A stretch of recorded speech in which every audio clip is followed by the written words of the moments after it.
রুমিন ফারহানা থেকে শুরু করে বিএনপির হেভিওয়েট নেতাদের নমিনেশন দেয়নি দলটি।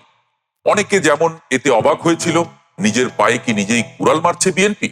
অনেকে আবার নিশ্চিত ছিলেন যে বিএনপির এটা কৌশলই ছিল, যাতে সেই হেভিওয়েট প্রার্থীরা স্বতন্ত্র হিসাবে নির্বাচন করে জয়ী হয়ে পরে আবার মূল দল অর্থাৎ বিএনপিতে যোগ দিতে পারে। মাঝখান থেকে মিত্রদেরকে বোঝানো গেল আমরা চেষ্টা করেছিলাম, কিন্তু দিন শেষে সেই বিদ্রোহী প্রার্থীরাই হয়েছে এখন বিএনপির গলার কাঁটা। ত্রয়োদশ জাতীয় সংসদ নির্বাচনের দামামা বেজেছে দেশ জুড়ে। রাজনৈতিক মেরুকরণের এই সন্ধিক্ষণে বাংলাদেশের জাতীয়তাবাদী রাজনীতির অন্দরমহলে এক অদ্ভুত অস্থিরতা বিরাজ করছে।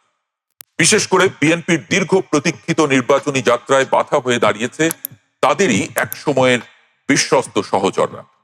বিএনপির বহিষ্কৃত এবং সাবেক নেতাদের স্বতন্ত্র প্রার্থী হওয়ার হিড়িক শুধু দলের শৃঙ্খলাকেই বৃদ্ধাঙ্গুলি দেখায়নি, নির্বাচনী মাঠে এক নতুন সমীকরণেরও জন্ম দিয়ে দিয়েছে। সারা দেশে ৭৮টি আসনে বিএনপির বিদ্রোহীরা এখন বুক চিতিয়ে লড়ছেন।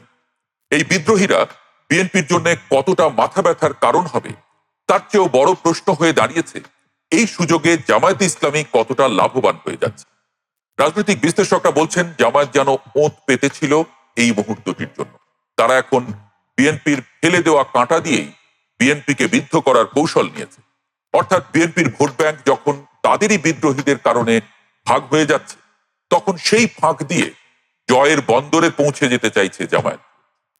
বিএনপির এই বিদ্রোহী প্রার্থীরা শুধু যে নিজ দলের ক্ষতি করছেন তা নয়, জোটের শরিক দলগুলোর কপালেও দুশ্চিন্তার ভাঁজ ফেলে দিয়েছে। বিএনপি এবার ২৯২টি আসনে ধানের শীষ প্রতীকে প্রার্থী দিয়েছে এবং শরিকদের জন্য ছেড়েছে মাত্র ৮টি আসন। এই সীমিত আসনের মধ্যেও আবার নানা বিতর্ক তৈরি হয়েছে। যখন যোগ্য ও ত্যাগী নেতাদের বঞ্চিত করে প্রবাসী বা নিষ্ক্রিয় নেতাদের হাতে ধানের শীষ তুলে দেওয়া হয়েছে, তখনই বিস্ফোরণ ঘটেছে তৃণমূল বিএনপি।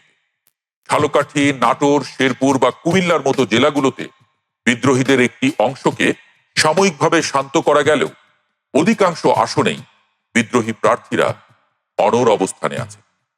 প্রার্থিতা প্রত্যাহারের সময় পার হয়ে যাওয়ায় এখন ব্যালট পেপারে ৯৮ জন বিদ্রোহী প্রার্থীর নাম এবং প্রতীক জ্বলজ্বল করবে। তার মানে হলো ভোটাররা যখন ভোট কেন্দ্রে যাবেন তখন ধানের শীষের পাশাপাশি একই মতাদর্শে। ভিডিওটি পুরোটা দেখে ভালো লাগলে লাইক ও শেয়ার করে আরো মানুষের কাছে পৌঁছে দেবেন।